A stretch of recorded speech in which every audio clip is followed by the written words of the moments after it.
আসসালামু আলাইকুম গাইস, আপনাদের আমি আজকে মিষ্টি কুমড়ার একটি রেসিপি দেখাবো। এই রেসিপিটি ভাত দিয়ে খেতে অসাধারণ লাগে। আপনারা অবশ্যই বাড়ি ট্রাই করে দেখবেন। আমি এখানে কড়াইতে তেল নিয়ে নিলাম, সরিষার তেল নিয়েছি। এরপর আমি এখানে 2টা ডিমে ঝাল এবং পেঁয়াজ কুচি করে নিয়েছি, এগুলো ঢেলে দিব। মেখে নিয়েছি ডিমগুলো দিয়ে সুন্দর করে ভেজে নিব। প্রথমেই এই মিষ্টি কুমড়াতে আমি এগুলো দিব। মিষ্টি কুমড়ার ঘন্ট বলে, খেতে অনেক মজা লাগে এই ঘন্টটি। তো এই ডিমগুলো আমি ভালোভাবে ভেজে নিলাম। দেখুন সুন্দর করে ভাজিয়ে নিব। এই তো আমার ভাজা হয়ে গিয়েছে।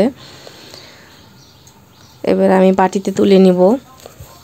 এরপর আমি কড়াইতে তেল দিয়েছি, সরিষার তেল। এরপর পেঁয়াজ কুচি, রসুন কুচি এবং কাঁচা মরিচ কুচি দিয়েছি, দিয়ে ভালোভাবে নাড়াচাড়া করে নিব।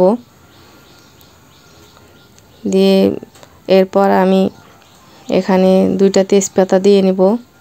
তেজপাতা দিলে সুঘ্রাণটা অনেক সুন্দর হয়, খেতে অনেক মজা লাগে। এই যে দেখুন তেলানিটা একটু লালচে ভাব চলে এসেছে। এরপর আমি আস্ত জিরা দিয়ে দিলাম। জিরা দিলে অনেক সুন্দর ফ্লেভার আসে। তো এই তো আমার তেলানি হয়ে গেছে। এরপর আমি মিষ্টি কুমড়া ঢেলে দেব। মিষ্টি কুমড়ার এই ঘন্টটা খেতে অনেক মজা লাগে। এই যে দেখুন আমি নাড়াচাড়া দিয়ে এরপর এখানে আমি পেঁয়াজ বাটা, রসুন বাটা এবং আদা বাটা দিয়ে দেব।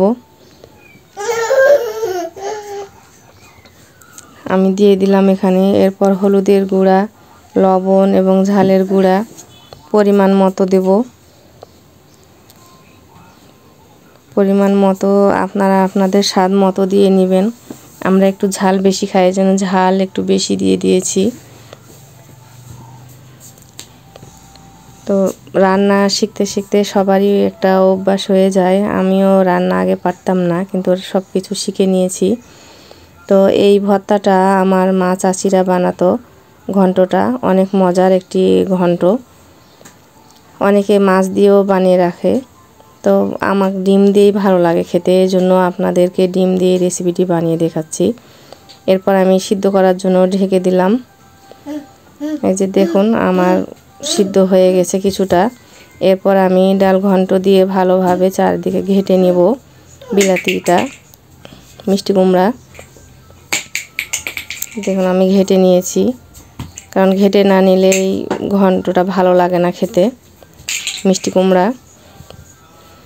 এরপর আমি এখানে ডিমগুলো যেগুলো তুলে রেখেছিলাম, ডিম ভাজিগুলো, এগুলো দিয়ে নেব। এই তো দিয়ে নিয়েছি। আপনারা লবণ দেখবেন, আমার লবণ একটু কম হয়েছিল, এই জন্য আমি পরে একটু লবণ দিয়েছি। আপনারা আপনাদের পরিমাণ মতো লবণ দিয়ে নেবেন। এই তো আমার বিলেতি ঘন্টটা রেডি হয়ে গেছে। আমি একটু চিনি দিয়েছিলাম। আপনাদের যদি চিনি খেতে ভালো লাগে অবশ্যই দিবেন।